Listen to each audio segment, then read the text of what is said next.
This is one of your great hosts, Gregory, here for the You're Too Valuable podcast. As you can see, we do have a couple of new things that are changing. I know Robbie was saying that earlier, but we're trying out something a little bit different today. As you can see, our backgrounds are a little different. Ooh. But welcome to episode number 10. I'm going to let our other hosts introduce themselves. Go right ahead, gentlemen. Hey everybody, it's Jesse.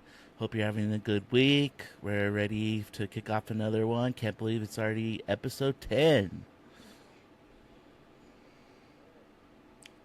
What's up, guys? It's Robbie.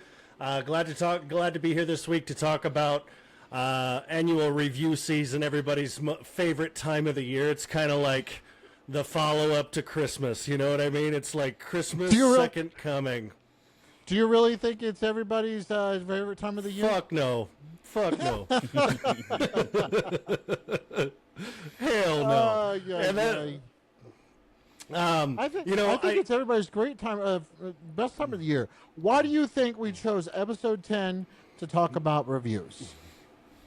Listen, it's because everybody knows that it's going to be pushed out like 2 or 3 times.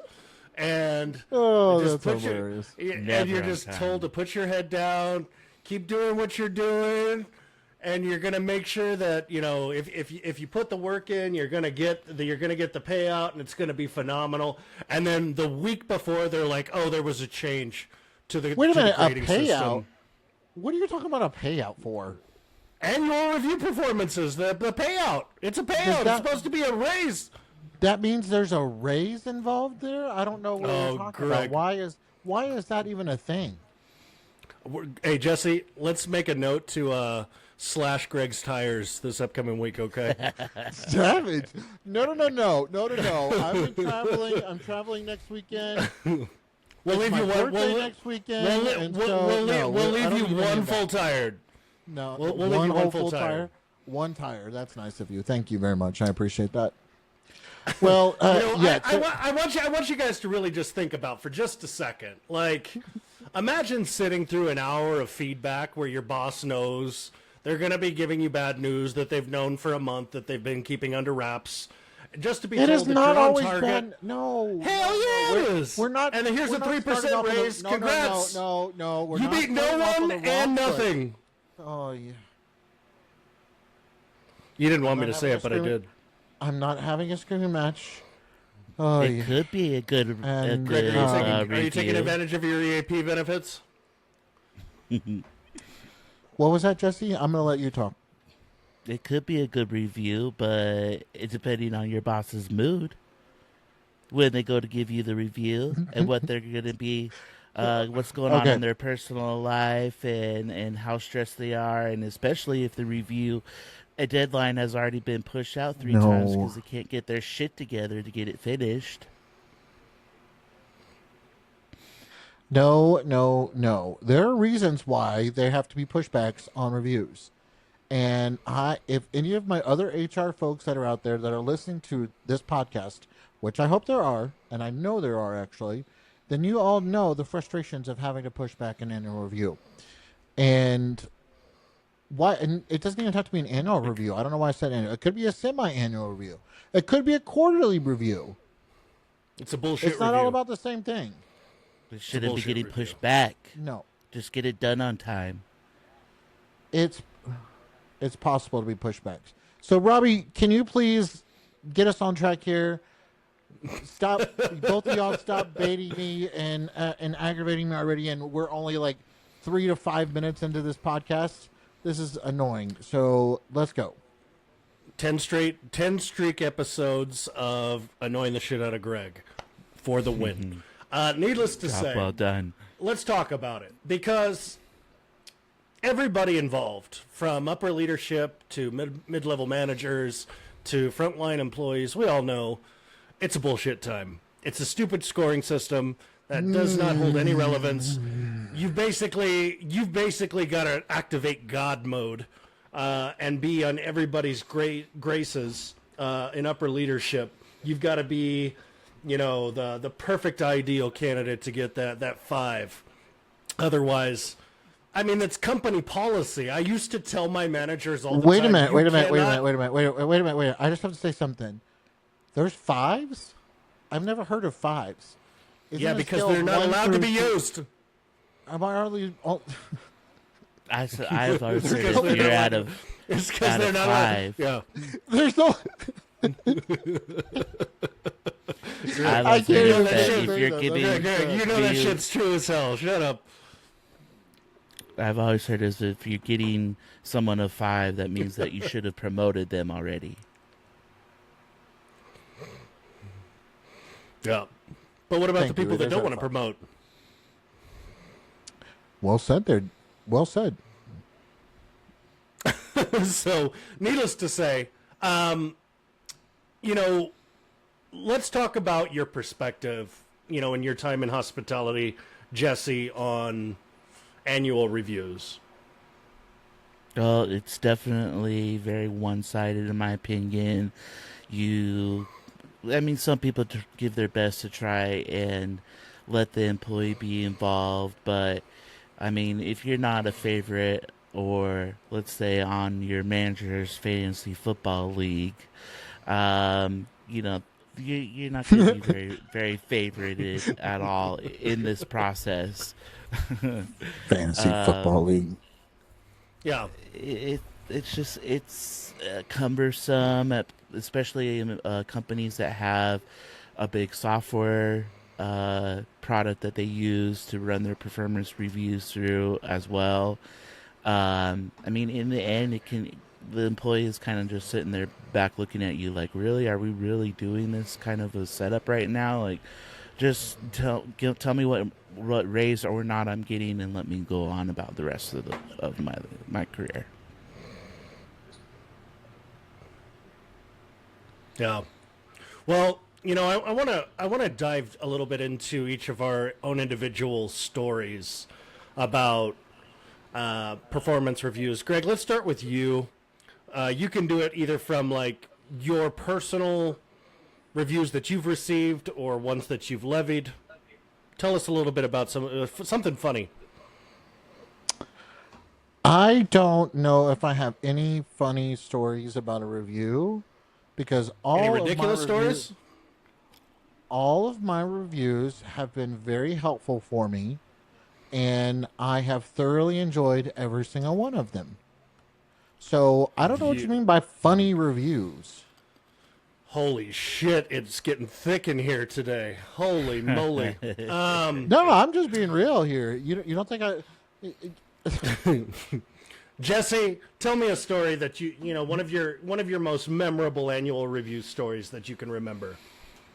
The most memorable one that comes to mind for me is we were talking about how we were going to be updating and working on the review process and everything for next year, and we had supposedly already done all of the reviews, and this is when we were at our annual conference, sitting in a room with probably 100 people, and I had the gumption to slip my hand up and let them know that I had not even received my review yet, after they had just got done explaining how great of Wow. reviews that everybody had done and how great of a process it had been.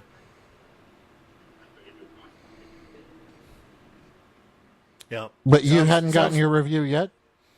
No. And there were others too. Interesting. They were so jaded that they didn't even know exactly what Wow. the process was at. It's crazy. That's interesting to know. I've got a couple of stories. I'll tell one that I find to be a little humorous. This was when I was an individual contributor, and I was blowing everybody out of the water in terms of sales performance. I think I was like top 5 in the nation. And Now who has the big head trying to come through everything here? I mean, I got receipts, fella. I can show it. So we could go through it if you want to. Needless to say, keep your documentation, folks. That's a headliner right there. needless to say, I got told by my manager that I was not receiving the highest level. So some companies do 3, some companies go all the way up to 5. The uncharted, undiscovered, unexplored number 5 up there. That's just there to sit pretty and never be used. I was told that I needed to smile more when working with customers, and that was a big impact on my sales. I said, I'm selling more than your next 5 people combined in this store. What the fuck do you mean by that? Hey, language, and I can see that because, Robbie, you don't smile very often. You have this really rude look on your face, like kind of like right now. That's called resting bitch face when I have to deal with HR. I think I may have given you kind of that feedback one time before that, like, try to be a little bit nicer. But all in all, you were just doing so good that they just had to have something to pull out and tell you what you had to improve on because they couldn't really have anything else. Yeah. No, and I have another story. So when I was in upper level leadership, I was doing an annual performance review, and I've talked about this. I went to my headquarters city for the company that I worked for, took on a whole bunch of different responsibilities, wanted to demonstrate that I was, really competent at my job, really capable of doing what it took. I took on another team, didn't get compensated for it, and my annual performance review became a mockery because my performance dipped the month after my mother died. And he did it, and this assistant vice president did it in front of all of my peers in all of the West region. Wow. I will tell you that was about the time that I knew that I needed to get the fuck out of there. That bad, huh? Yeah. It was pretty bad. Well, that's kind of sad, and I'll have to say that is kind of sad. So, needless to say, I've never had great experiences when it comes to annual reviews. I, for one, am more about that instant feedback to really reflect on what those immediate coaching sessions after transactions to really get a good insight. And I think that those should be tailored more towards the annual review process. And we'll cover a little bit more about that, moving into the episode. But I guess I just need to smile more is the message that is that I was so speechless when he said that. I felt like, what did you just say to me? Like, catch me outside. How about that? Is how I was feeling. Wow. Oh, jeez. Hopefully that's not copyrighted and we can actually leave that in there and this doesn't get banned. Exactly. I don't know if it is or not. Well, no, Robbie, absolutely. There's a couple things for both of you, for both Robbie and for Jesse. For Robbie, that's really sad because over the course of a performance review, it should be more than just one particular month, one particular time. And I know we're going to get into that. So I just want to get there. And then also for Jesse, the accolades and everything that everybody gives themselves for, finishing a performance review time and things like that, when you really haven't even gotten yours is a bit much. And it's kind of like, what's going on here? And I just sometimes I will give you a story. I mean, I had a manager who gave me some feedback. I was very early in my career, and I thought it was actually great feedback. Now, did it have to come across in my actual performance review? No. Should it have come across beforehand? Absolutely. Now, when you go through your HR, you talk about the halo and the horn effect. And I don't know if you know what those are, but your halo effect is something that you've done recently that is great. And then your horn effect is something that you've done wrong recently. And I don't know why Jesse's laughing over there, but he probably knows what the horn and halo effect are.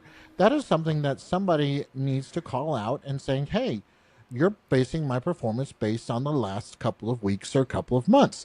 That's not fair for this performance review. Anyways, we're going to get back to that. But my manager gave me this feedback, and I was like, that's not right. And I actually walked out of my performance review because I can't believe that would actually go in that way. Was that the best thing at the time? No. You have to be very professional in your reviews and things, but there are things that you can do. You can make comments on those. Does it mess up with a raise and things like that? Absolutely. I didn't get anything that year. So, is there something I can do to kind of fight against that? No. Yeah. What I can say is that reviews are historically out of touch and inconsistent. And a lot of it has to do with, you can be the best person in the role, but if your direct supervisor or their supervisor doesn't like you, doesn't like the way that you look, doesn't like the way that you talk, doesn't like something about you, if you don't go up and greet them when they walk in the room as if they're a religious leader of, the masses, it's they're going to use that against you without question. These are the types of biases that I think have been seen all of the time. And when I used to give reviews, I made it a point to make them effective, to take everything into account, and to ultimately provide real feedback. And I was scrutinized by my leadership for giving real feedback. And I was told if I did it again that I would be going on a form of write-up for actually giving the real feedback and actually giving out more money than the company wanted to. Now, Robbie, you're not supposed to say things like that. But I did. But you're not supposed to say things like that because that may not... Never mind, I don't know if I want to continue that statement. Just, we need to scratch what you just said because we can't put that out there in the world. But it's a real fact. Maybe. Very much. Well, so. let's move on then. So, that is controversial. If your well, yeah, of course it is. But I've had it happen. Especially if your reviews aren't lining up with the supposed how your business is doing. It's like your upper level management is coming to you. Why are you giving all this positive feedback to your employees when the business is struggling?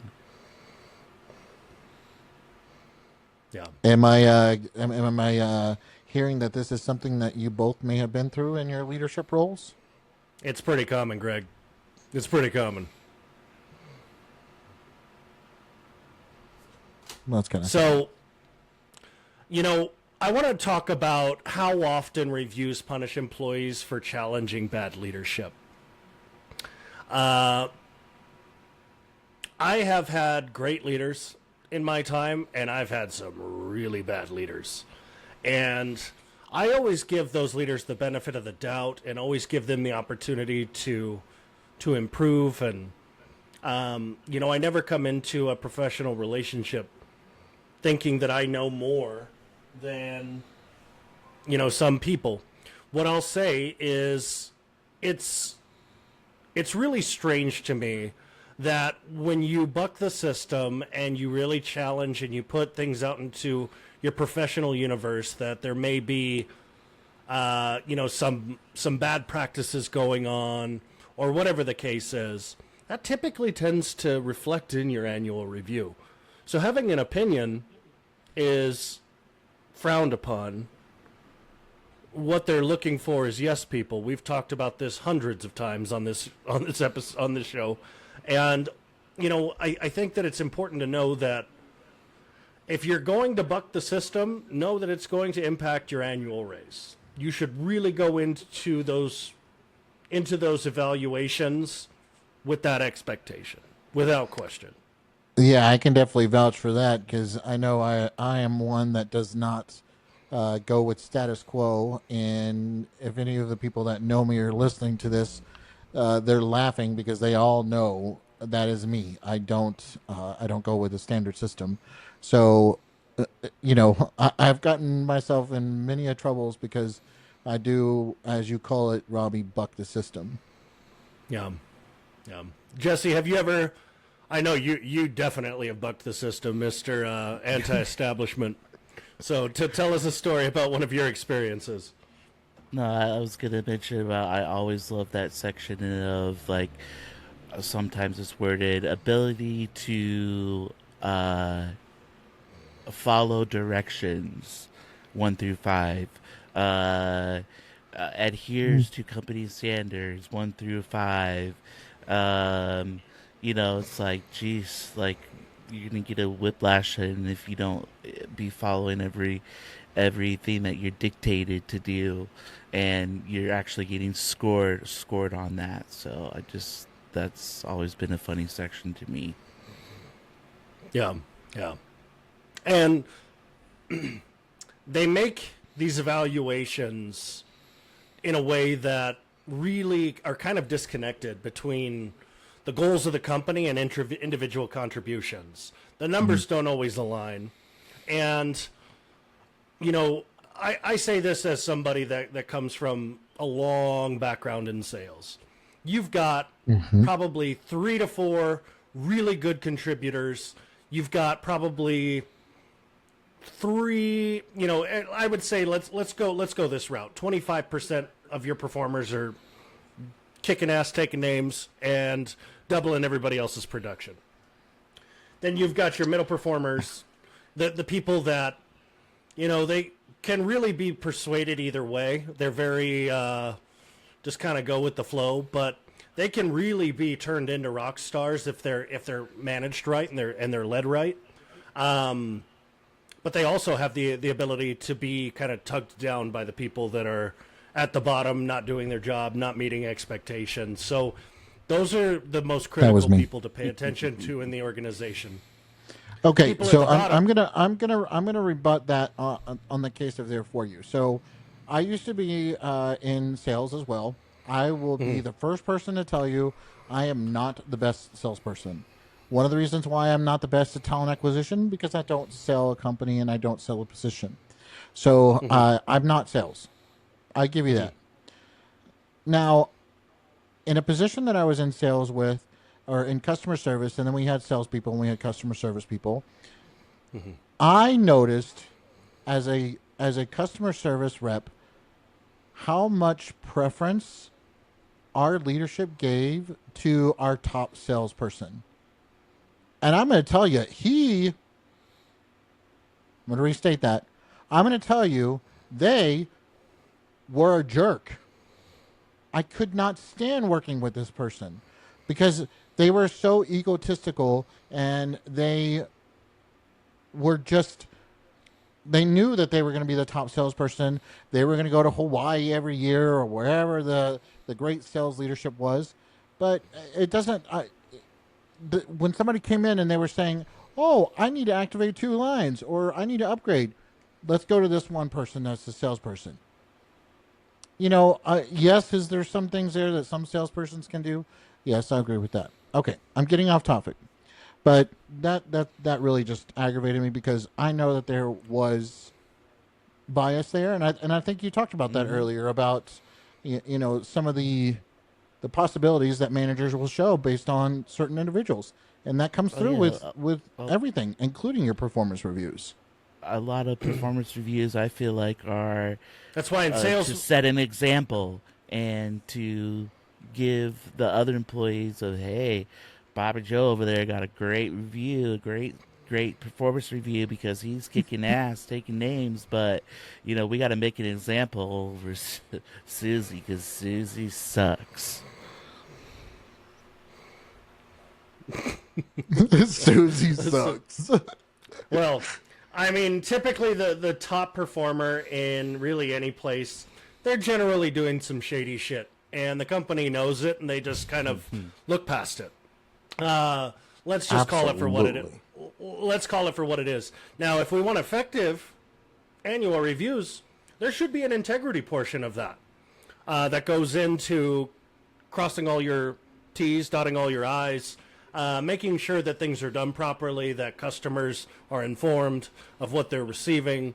It's kind of the day and age where companies would rather skirt the system and pay billions of dollars in fines and not see anybody go to jail for, practices There are banks out there. There are quite a few companies that have done this. And needless to say, it's just kind of the way that our system works. It's cheaper to break the law than it is to abide by the law and to pay penalties associated with breaking those laws.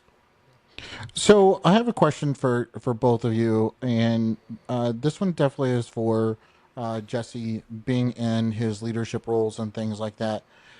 Jesse, have you ever been through what we would call a normalizing or standardizing meeting with multiple managers whenever you're going through a review process? Do you even know what any of that is or what that would be? And if you don't, I'm not saying it's a bad thing. I want to know, as a manager, have you gone through things like that? Of like reorganization. Nope. Has to do with performance reviews. Take it away. Nope. Go ahead and give us some insight, Greg. Okay, Robbie, have you ever been through a normalizing or standardizing of a performance review? Yes.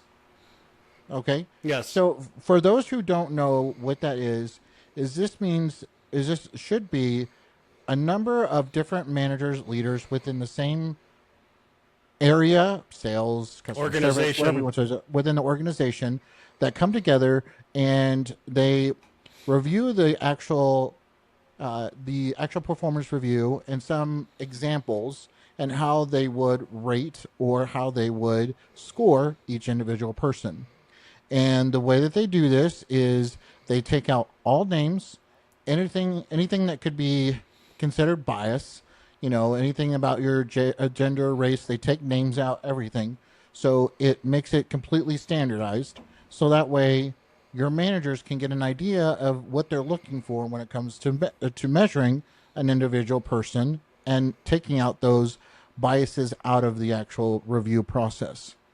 So this is something that all managers should be going through every single time there is a review process. If you're not going through this and you're having those examples, then you're being set up for failure. Mm-hmm. Because this should allow you to solve basically both of those two issues that Jesse and Robbie were saying. Sorry, Jesse, what were you saying? No, yeah, it's just definitely not something that we have done ever in the past. Yeah. Something I'll say is that the standardization of scoring, it's tied to really strange things that most people being reviewed don't understand the concept. And on target typically means a 3% raise, which is the company's standard way of saying this is your cost of living increase bundled up together, which typically, I mean, if you're in a, anywhere between the $80,000 and $150,000 range, you're looking at like $16 to $25 per paycheck. So in this economy, I mean, that's phenomenal. We're definitely going to be living large. Putting in. Can't even get a gas a tank for that. Sorry, gas a tank. A tank of gas for that. Jeez, can't even talk about that one. Yep. So it is what it is. I mean, the system is flawed. It's broken. Everybody knows it's a joke. It feels very infantile and in stages, even though they've been around for going on 2 decades. It's absolutely a system that everybody dreads. Mm-hmm. HR managers, people that are getting their annual reviews, that's anxiety inducing. I mean, there's so many things that it's bullshit. Your managers, in my opinion, flat out bullshit. But Jesse, have you ever had a manager that's used reviews as a punishment? Oh yeah, definitely. Like that's their way to get back at someone because you stepped out of line. Definitely a way to hold back someone who's really been edging for a promotion. And they use that against someone to, because for certain levels of performance reviews, whatever you score, there you have to be in a certain range to be even promotion eligible in some companies. Um, and I think Mm-hmm. even the timeliness of it comes into play. People just completely slacking and not getting these done, even at all. Sometimes, I mean, some companies aren't even doing performance reviews. I mean, let's talk about that. Um, and completely ignoring the All right. fact of giving feedback to their employees to the point that they don't even care. They don't care at all because that person is just not on their top of their list that they want to work with or coach or educate or get get get to be better in the company because they piss them off one day and they're still holding a grudge against them. Or They the shouldn't manager be that doing that. or the manager that holds the grudge for the person with a very, very serious medical condition that has to take leaves, and that sometimes comes out in the review process as well. There's a That lot of should things. There's never, ever, ever come out in a review process. Ever. If that ever Be comes out in a surprised. review process, take that 100% to your HR department, and that needs to be changed. Because yeah, no, no, no, no, no. no. I mean, Those are protected things, so no. I've had leadership try to call me into racial conversations before. And I can tell you that person got promoted. They are currently in an executive level leadership in the company that I worked for, and I know that person. I know him for years. I started out with the company with that person. We kind of worked our way up the ladder together. That's really sad. I can I can tell you this: that person made a lot of decisions based on preference when it came to race, when it came to a variety of different things. And that FMLA thing we were talking about, this one individual is who I'm thinking about. And I was like, I distanced myself as quickly as I could once I started to learn their true character. Needless to say, don't do that, folks. If you're in a leadership capacity, lead from the front, do it with visual blinders Integrity. on, and do it in a way that evaluates people based on the same expected behaviors. I know that there's this major shift in professional working environments where documentation is so critical. Make sure that you get to a point where you're reviewing the same expected behaviors from everyone, regardless of what they look like, what they sound like, how they talk, their background, their medical history, their parental death history. You know, it doesn't matter. You need to go in there with an open mind and do so without bringing that sort of judgment to the review process. There's my 2.5 cents. I have a question for Jesse. Have you seen or dealt with anything like Robbie was just talking about? Have you seen it and uh, yeah, have you dealt with it before? Um, Behind the scenes for sure, but a lot more subtly done. I think that's definitely a good topic in the future for us to go through, but definitely not as apparent and just out there. But definitely it's existed. Yeah. Okay. Well, I do have to say that going back to the documentation things is yes, reviews should be there as documentation, and that's what they're there for, is to document your performance. Hence, it's called a performance review. The thing is that you should be having little conversations, your one-on-ones, with your managers throughout your entire review process, and thus those reviews, those one-on-ones, should be encompassed in your entire performance review, and nothing. And this is what's been surprising both with both Jesse and Robbie in their conversations and their stories. Nothing should be coming across as surprising. It should be something that you should know. And then if you're not given your review or your scores or anything like that prior to going in and talking to your manager, that's something else that you need to know about as well, because you need to be able to collect your thoughts and your information. Having that, I have actually challenged a couple of my reviews and done it in a formal way and had them changed, which is what you should be able to do, and because that does affect your raise. That affects, like Jesse was talking about, your promotions, or you could even be terminated because of it. But that doesn't mean that you cannot challenge these, so-called, not so-called, but based on what they said, these horrible reviews and the way that they're structured and the way that they're presented to your team members. That should never happen. This should be something that is outlined in your one-on-ones as you're talking to your employee, your team member, throughout the process, and nothing should be a surprise. But then, how and that's will you something look that at after I have said challenging your over and over review again. and going to say, no, I want to go through this again? Now your manager's like, are you serious? We're going to have to go through this whole process again? Well, and that's fine. And again, this goes back to, I think Robbie was saying about this, and we've talked about it before, is challenging the status quo, challenging the man per se, if you want to say it, challenging the man, is difficult, and you can get a lot of flack for it, and sometimes it's bad, and most of the time I would say it's bad because they don't like pushback.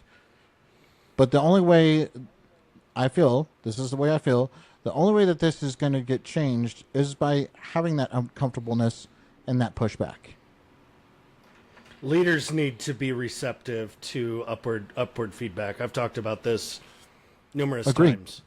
One of the things that I would always encourage leaders to do is, at the end of any sort of evaluation, coaching session, documented behavior, observation, what the hell ever, always ask, what can I do to help you be better? And is what can I be doing better myself?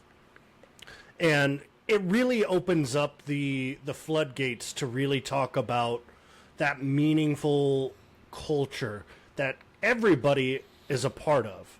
Everybody has their contributions to. It's critically important to invite people to give you feedback.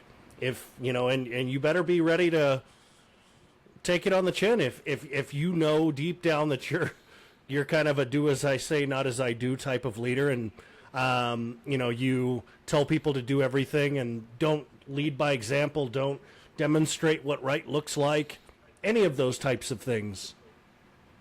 And then my advice to individual contributors is really simple. If something doesn't make sense, ask for clarification as many times as it takes. Annoy the hell out of your supervisor. If the message they are conveying is not adding up, have them draw it out for you. Have them write it out for you. Don't have them say, add it up for you. Yeah, not, okay, well, you'll figure it out. Well, no, my job's on the line if I don't understand what the expectations are.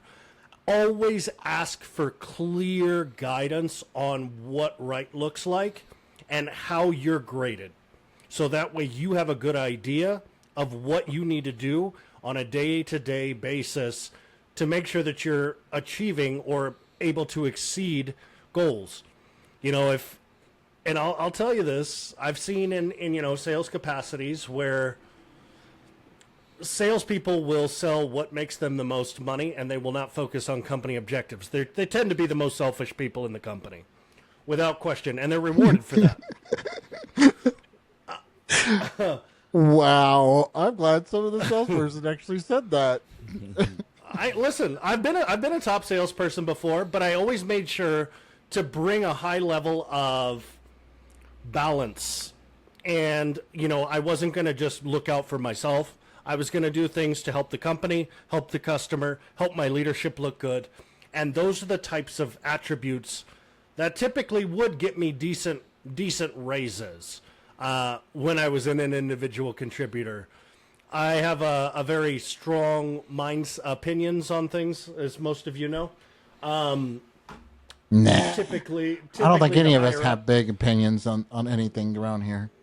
Yeah, typically when you start bringing those to the conversation fireside chats, you typically they start to hold grudges against you for bringing the the different ideals that don't align with their own. So, all right. Well, I want to to move it along. I'm going to move it along because we've been talking about performance reviews, and what I want to know from two former managers, even as an individual contributor, and I want to clarify something for those who don't know. An individual contributor is somebody who is in a non-leading role, somebody who does not lead anybody in their company. If you are a management team, that means you manage people or manage a project. Generally, it's more of a managing people than it is managing a project. So that's what that was. Now, if you want, take it from both sides or one side, doesn't matter. What type of alternatives would you say would work other than a performance review? Mind you, a lot of companies use these for raises, for promotions. So how would you encompass all of that? I think that's a big question that a lot of our listeners may have, and I'd like to know what you both think about it. Well, Jesse, can you tell me what you think first? Need to talk about the first part of that. Don't make this a yearly meeting for me to let you know that I'm burnt out because you don't talk to me about it through the entire rest of the year, and you aren't keeping a level temperature check on the company and the performance, all encompassing. Like you said, Greg, you got to be checking in with your employees, having those one-on-ones throughout the week or at least a couple times a month. I mean, let's not have this to be a part of just a ranting session from the leader about what things you're doing wrong. So, be realistic about the standards that are set in place and where the employee is at on that scale. But have that conversation with them about the things that they are doing good on a continual basis than just when their performance review comes up and you need to crush it all into this hour-long review because you don't spend enough time with them during the week. Well, just having normal conversation about, hey, or even, when I was working in let's say as a server, I mean, we would have managers that would float around and listen to us during conversations when we were server and meet with us right after an interaction that we had with our guests, like in the moment feedback and not letting it all just pile up to give into this review that you're going to half-ass go through with the employee and then give them a printout of it and make them sign it, and they're never going to look at it again. Yeah, I think you bring up an important point, Jesse. Where managers are expected typically to get like one observation in on a per employee per week. They don't always have the adequate time to get those in. That was going to be my next question. Thank you, Robbie. Folks, I want you to know that those documented conversations are illegitimate if the conversation did not take place. Make sure to pay attention to those documents being received if a conversation never took place. Those coaching conversations are supposed to be two-way dialogue. Mm-hmm. And you'll have a lot of managers that are awful at time management and don't really know how to delegate properly, and ultimately will just try to check their boxes to appease their supervisor. Mm-hmm. And you could be on the chopping block as a result of not paying attention to some of those actions. So really good point there, Jesse. A continuous coaching and development should be something that people want. It shouldn't feel like it shouldn't feel like oh, you're gotcha. Like I'm gonna get you type of moment. It should be something that not just is from leadership down to direct reports, but I think it should be, it should flow from individual contributor to individual contributor. I think that's how you build a good culture, a culture of coaching and accountability. And accountability doesn't necessarily just have to be personal accountability. It could be team accountability. It could be, that's the type of environment where you have a group of individuals that will have each other's backs. I don't want to see this person get fired. I'm going to help you, fix this issue that you're experiencing.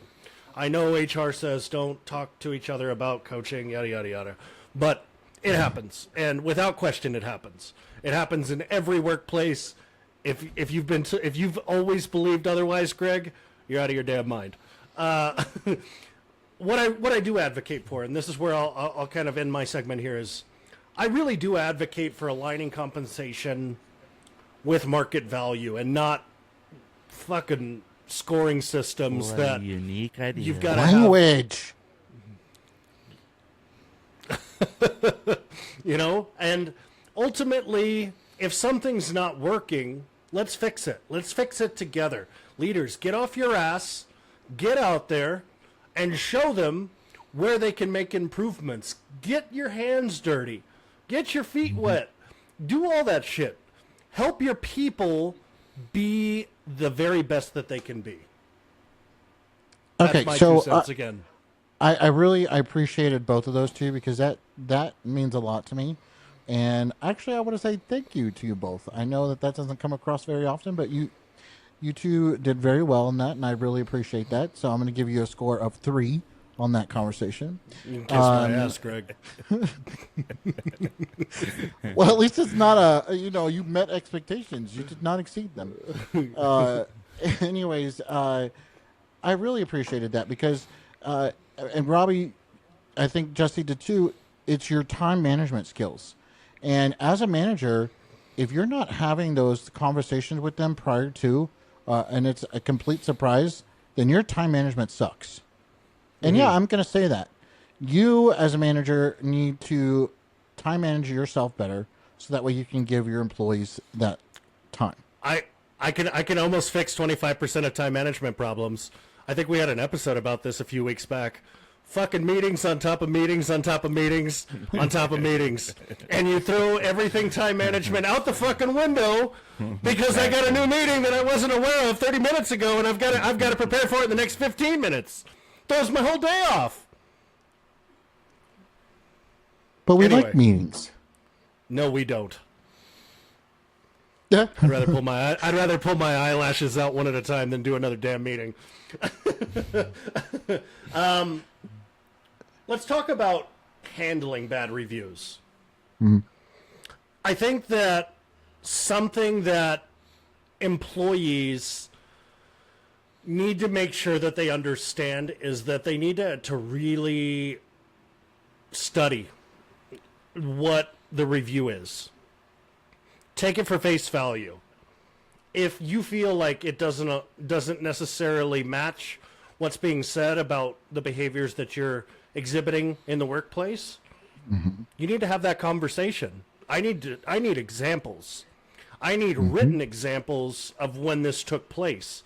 Because if you're saying that I'm not doing something, I know for a fact that I am. This feels like you're trying to get me out of here. Come show me.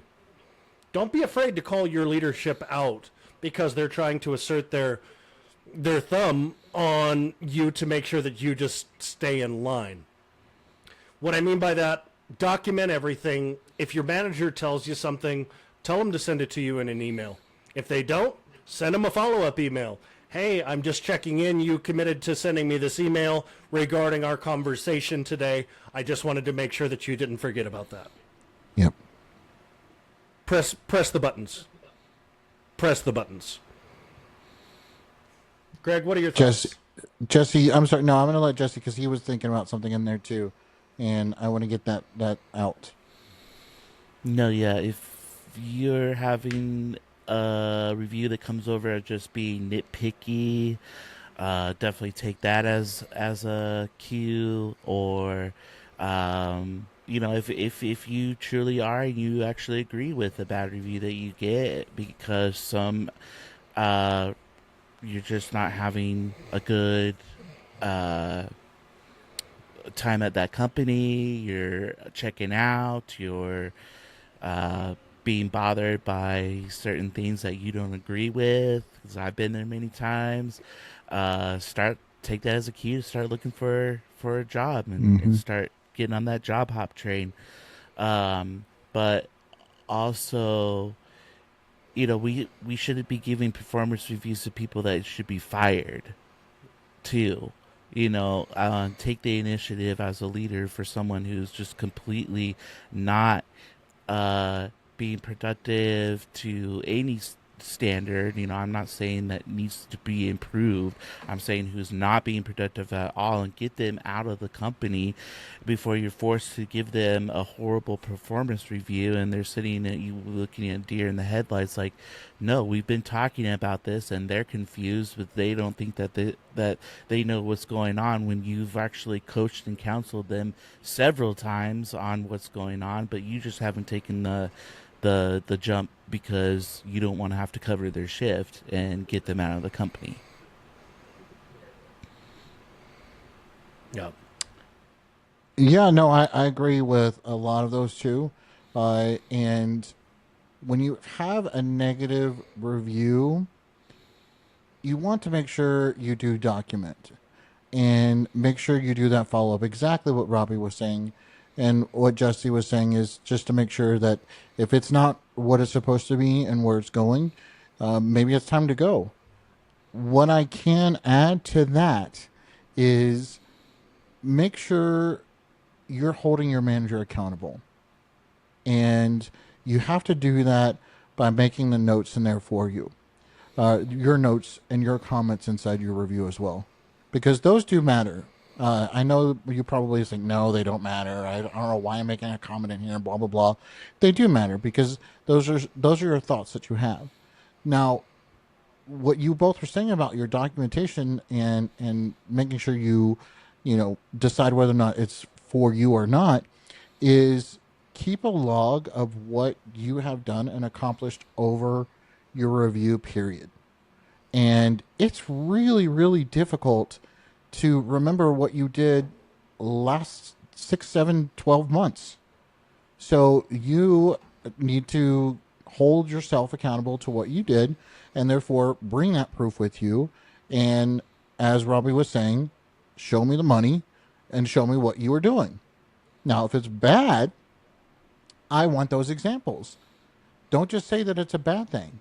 And as I was saying earlier today about, earlier in the podcast was, your halo and your horn effect is your horn effect. It happens more often than the halo effect. Is your review is centered around a more recent issue that was going on. I think Robbie talked about his mother passing away, and his performance review was after that, and so he had a negative review. You know, bring that up. Don't let it just fall out because it's not good. It's not going to allow you to better yourself or better your manager. Yeah. Something I'll say to kind of wrap us up and get us closing out for this episode is don't be afraid to push back. Even, in that accountability piece with your supervisor, don't be afraid to push back. If they're giving you examples of what you need to achieve and, I need you to do this 100% of the time, well, the one person in our organization that does this 100% of the time is hitting 70% of overall target month over month over month. Is that the direction you want the company to go? Listen, Yes or no? balance is important. Show me the best way to get there. Be really, really inquisitive, and don't let up if your manager just tries to toss, sending you emails, just postponing it and pushing it out. Don't allow that to happen. Stay on top of them, because if they're going to hold those types of standards for you, you need to hold those types of standards for them. And the leader here. Well said needs on to that, do a better Robin. job. Thank you. So, with that being said, we know that reviews are pretty much broken, biased, outdated, kind of all over the place. But, it's important to know that employees can still navigate these strategically. Greg, I want you to think about some of the performance reviews that you've levied in your time. What would you say are the 3 top things you would recommend for people to really go into these reviews each and every time? Yeah, one of the biggest things is talk about the employee. Like, Robbie did this, Robbie did that, not you did that. You're not talking to the actual employee in your review. You're talking to somebody who's going to look at that when they're not around. So Robbie was an excellent communicator over the course of the year. Robbie needs improvement over, his smiling capabilities. He doesn't know how to smile well enough. And so Robbie is going to be working on that. The other thing is make it clear. Hold on a second. Are we preventing the company from getting sued? Is that what we're doing right there, Greg? What else you want to do is you want to continue and document what the expectations are in the future. Stop laughing at me. You want to document what you should be doing and what the employee should be doing in the future, and tie it back to the actual goals that are obtainable. Attainable or obtainable? Attainable. Attainable. Thank you. So those are attainable, because if they're not attainable, then how is that even a goal? But those are the things that I think you need to focus on is, tying them back to what's attainable, what is the person actually going to focus on, and what they've actually done in the performance review period, the entire period, not just a small segment of it. Yep. Well, we're still going to replace you with AI and probably lay off next year anyway, regardless. So wouldn't be the first time I got laid off.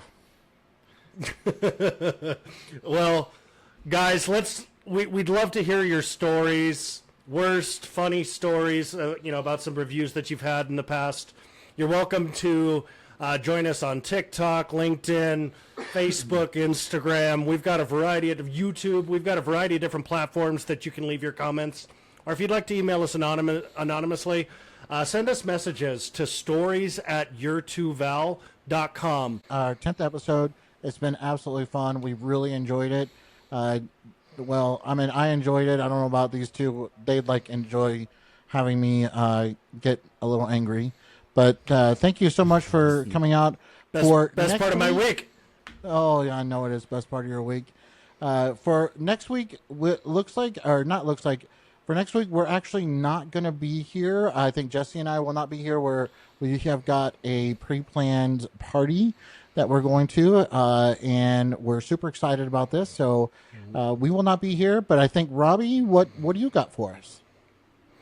So I've got some exciting things happening. I think that I may be having a guest on. She's currently in HR in the medical field, and we're going to talk about just the evolution of the workplace and what's changed. We're going to go a little bit off topic, a little bit rogue, and no HR involvement, which is exciting for me. Thank God. Whoa! I don't know if I like having this. That we actually are gonna have that. Jesse, back me up here. No HR is not a good thing.